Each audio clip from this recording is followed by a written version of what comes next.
So I remember one time getting started in business, a mentor said something to me and it changed the way I looked at my business.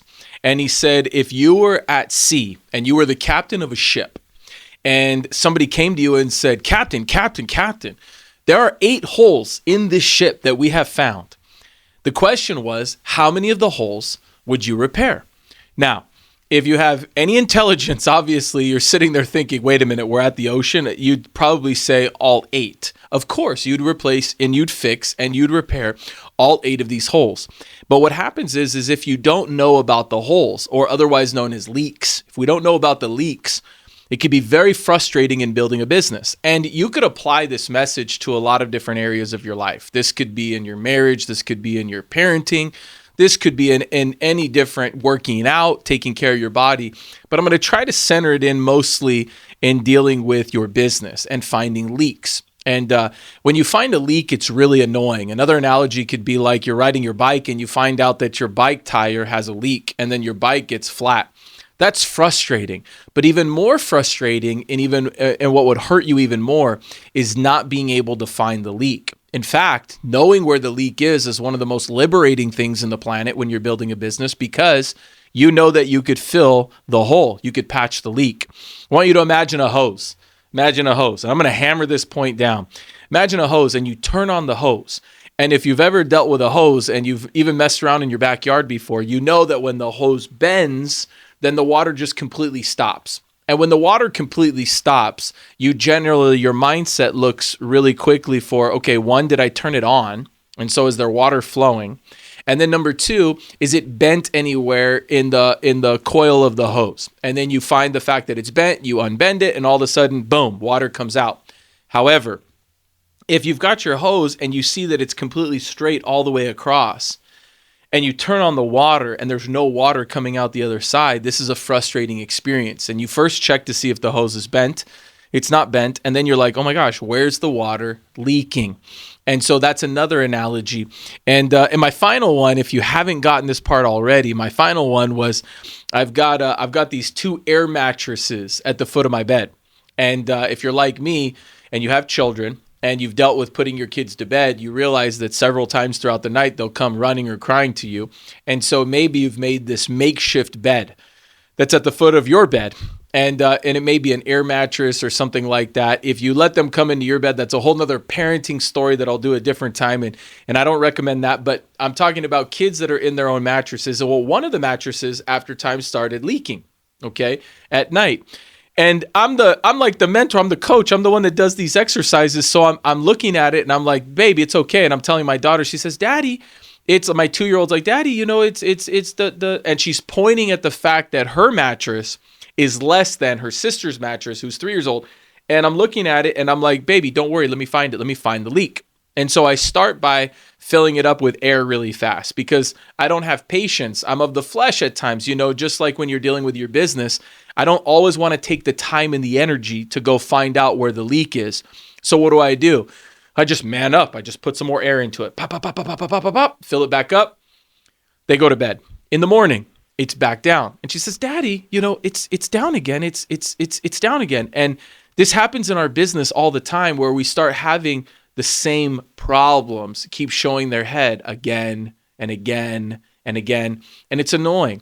And so what you typically do, if you're like me, and you're probably going to go back to doing what works. So you go back to working.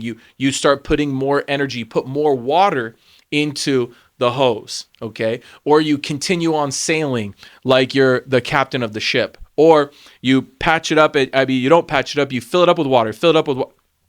You go fill it up with air, fill it up with air, fill it up with air. And in the morning, the same problem happens. Now, after about 4 nights of this mattress continuously shrinking back down to size, it's like, hey, you know what? I need to figure something out. And you know what I have to figure out? I have to either A, find the leak and patch it up. B, get an entirely new air mattress, okay? Or C, continuously doing the same thing over and over again, hoping for a different response, but in the end, not getting a different response. And the great Albert Einstein said that a problem cannot be solved in the same mindset in which it was created. Meaning, most of the time we're running a business and we have a people problem, okay? And we don't study how to get better at dealing with people. We just get mad at the person, Okay, so we blame it on them. Or we try to do what worked in the past, which is not change and do the same thing again, but we keep having the same problem with the people. Or we have a problem with a process. Maybe it's something with technology. Maybe it's something with a process that people are touching. Typically, the problems that happen in business happen because of somebody that's touching the process. And so we had Coach K come to our event, Mike Chervitsky, that comes from the great coach of Duke basketball. And he said, before I left for college, my mom gave me the greatest advice. She said, know whose bus you're getting on, know whose bus you're getting, who you're allowing onto your bus, and which seat they fill on the bus. And so when you think about that in terms of that hose that has a lot of leaks, or that ship that has a lot of holes in the boat, or this mattress that I could never figure out and find. By the way, the mattress, I still never figured that thing out. And so they're just sleeping on a mattress that's not working right now, and I'm going to have to get another one. I can't find the leak.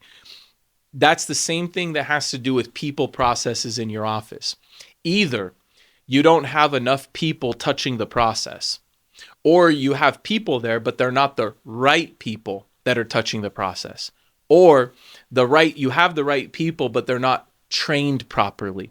And so if you're having a challenge in your business and you're having a challenge with something that's going on where you keep finding that there's leakage and you keep finding where it is and you haven't identified that leak yet, it could be the process itself isn't correct. But if it's a time-tested process that's worked in the past and there's certain people that are working on it, you're going to have to inspect what you expect. Meaning, if you expect something to work in business, you have to inspect the people that are touching the process. And so if you know the process works, first look at the process. Has this process worked before? Yes, it's worked countless times. I don't know why it's not working now. Then you have to inspect the people. If you're implementing a process and you don't know that that process works, then you may have to look at the process itself. Maybe the process is incorrect or wrong and you need to fix the process. But assuming you know that the process works and that you have data that shows you that this process works when the people do what they're supposed to be doing, then you have to inspect, do I have the right number of people? Do I have the right people? And do those right people, are they well trained enough to be able to do the job? And the last part is, if you're saying, I've got the people, I've got the right people, and I've actually trained them, I've inspected what I expect, meaning I write a list of what I expect from the people, and then I've inspected that these people know what to do, then it's a function of desire. Then it's a function of desire, meaning either your people are not properly incentivized, which is going to be for another lesson in the future, or the people are lacking desire. Maybe they don't feel special. Maybe they don't feel like they're part of the team. Maybe you need to sit down and listen to them. And it could be a function of desire, and people are not going to work to their capabilities. Either A, if they're not properly incentivized, or B, they don't feel important. They don't feel special. They haven't heard something from you. And so I'd start off with, if you believe that it's a function of desire and you believe you have the right people in place, but maybe the job isn't getting done, I would start by having some conversations, some really important conversations with your individuals that are in your workflow and asking them, hey, what do you guys need? How do you feel? What's going on in your life? What are you after? And then asking them, what are your next goals? What are your ambitions? What are your selfish goals? What are your stable goals? And so it's almost like you're redoing their business plan with them to find out if it's the motivation. So I don't know where your leak is, but if it helps you, you may look at, do I have the right people in place? Do I have enough people in place? Are they properly trained and to equip the job and get the job done? Or is it a function of desire? Maybe they're not motivated to get their job done. And I hope that you're never at sea where somebody comes to you and says that you have 8 holes. And if you do have 8 holes, I hope that you patch them up as quick as possible.